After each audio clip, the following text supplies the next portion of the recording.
Hai, Assalamualaikum semua. Ni korang tengok dekat hadapan saya ni ada satu buah kereta hatchback ya korang. Okey, kereta hatchback ni bukan hanya setakat korang boleh dapat dekat Honda, bukan setakat korang boleh dapat dekat Pro2. Okey, Toyota juga pun ada keluarkan produk hatchback. Okey, ini adalah Toyota Yaris 1.5 model tahun 2021 korang. Masih baru lagi dia punya tahunan ni. Okey. Okey, kalau korang tengok sahaja dia punya design ni pun agak berbeza sedikit lah dia punya hatchback tu. Okey.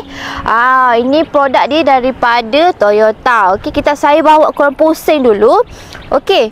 Bahagian dia pun memang masih cantik, condition tak ada calar, tak ada bengkok, semua memang masih cantik, masih tip-top ya korang. Okey, ini belakang dia. Okey, belakang dia pun memang nice gila lah dia punya design. Okey. Alright. Okey, untuk Toyota ni kalau korang nak tahu, okey, dia diiktirafkan kereta sebagai kereta Asian NCAP 5 star. Okey, Toyota ni juga dia ada 7 airbag. So korang tak perlu risaulah kalau pasal keselamatan Toyota ini. Okey, ini bahagian dalaman dia. Okey, bahagian dalaman dia pun memang cantik gila. Okey, nampak premium lah sebab semua dia punya design dia macam dalaman dia hitam. Nampak premium macam tu lah. Okey. Okey, saya bawa korang masuk dalam. Okey, kita start. Ini push start button dia. Okey, macam biasa korang start kereta, tekan brake semua, tekan.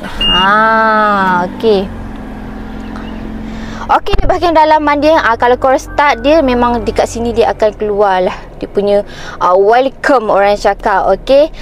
Mileage dia sahaja pun hanya 52,000 sahaja korang. Jangan risau, memang full service. Okey. Alright, lepas tu Toyota Yaris ni pula didatangi dengan touchscreen infotainment system. Okey, untuk ni korang boleh connect dengan Apple CarPlay dengan Android Auto. So korang jangan risau. Okey. Alright, okey, ni juga berfungsi dengan baik dia punya ni, tak ada masalah. Okey. Alright, volume pun okey semua. Ini bahagian dia punya control aircon, dia agak berbeza sedikit dengan kereta yang korang ada sekarang ni. Tengok dia punya design pun macam ni, nampak nice gila lah. Alright, ini bahagian dalaman dia. Okey, korang tengok pula bahagian seat dia. Okey, bahagian seat dia menggunakan fabric ya korang. Okey, so dia macam nampak lembut gila. Okey, dia macam tak ada keras, memang lembut. Kalau korang duduk pun tak ada masalah. Okey, ini bahagian dia punya orang cakap bukan dinding, ceiling dia. Sorry. Okey, ceiling dia pun warna hitam. Macam saya cakap, memang premium gila. Alright. Okey, saya bawa korang pergi bahagian belakang pula. Alright.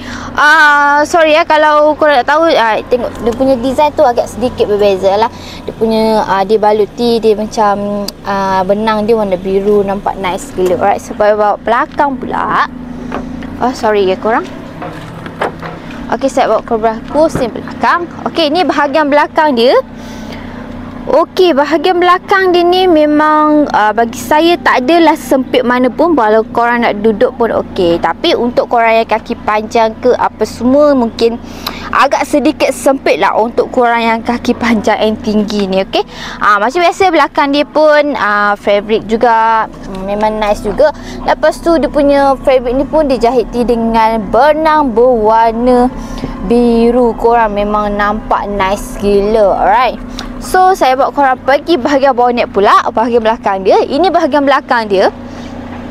Okey, ni bahagian belakang dia. Okey, bentuk dia macam agak ke belakang sikit, mungkin agak sempit lah bahagian bonnet dia. Okey, saya bawa korang pergi bahagian. Okey.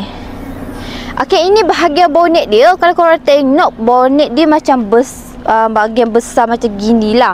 Tapi okey, dekat sofa kalau korang nak letak barang ke, okey, tak ada masalah. Okey, bahagian belakang dia macam agak sempit sedikit lah dia punya bonnet ni. Tapi sofa okey kalau korang nak letak barang. Okey, ini bahagian belakang dia. Okey lah. Lepas tu owner dia dulu siap pasang lagi spoiler. So korang tak perlu risau. Ada body kit semua, memang nice gila. Okey. Kalau dari segi harga dia, untuk harga Yaris ni korang boleh dapat hanya dekat Carrefour. Korang boleh dapat harga RM69,000 bulanan dalam RM886. Boleh ikat loan 9 tahun. Kalau korang nak bulanan lagi rendah, korang boleh letak depo 10% ataupun 20%. Tak ada masalah. Lagi bagus, lagi rendah korang punya bulanan tu. Okey, untuk korang yang berminat dengan Yaris ni, korang boleh PM kita sekarang sementara stok masih ada. Okey, untuk Yaris ni kita hanya ada satu stok sahaja. Siapa cepat dia dapat. Alright, cepat PM kita sekarang. Alright, bye, assalamualaikum.